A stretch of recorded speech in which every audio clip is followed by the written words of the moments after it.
I'm meteorologist Peter Chan at the National Weather Service for Alaska statewide weather on this Thursday, November 11th.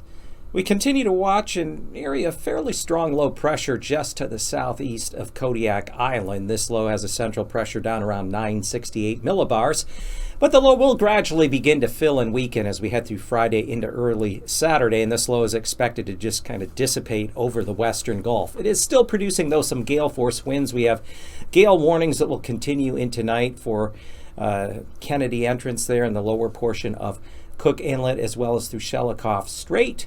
And as we look east, a frontal system associated with this low has produced some wet accumulating snow in the northern panhandle. Winter weather advisories remain in effect for the Haines and Klondike highways above Haines and Skagway through 9 o'clock this Thursday evening. 3 to as much as 5 inches of snow could fall in these areas through mid-evening, with some of the higher amounts expected as you get up toward White and Chilkoot passes. Farther north, generally just cold weather, cold and dry across the interior with weak high pressure in place. We continue to have some brisk polar easterly winds along the Arctic coastline. There are heavy freezing spray warnings in effect all along the Beaufort and Chukchi Sea coast. Gusty winds will create the potential for heavy freezing spray in areas that still have open water there. And the ice formation up across areas of the Arctic coast and Chukchi Sea just continues to gradually progress now that we are sliding deeper through the fall into the early winter season.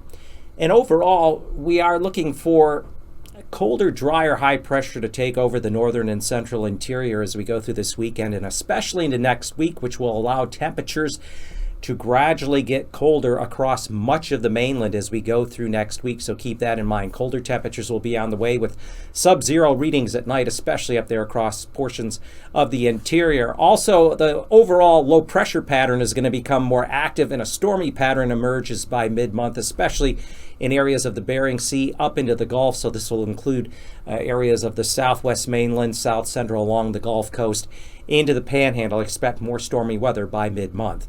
For Alaska statewide weather, I'm Peter Chan.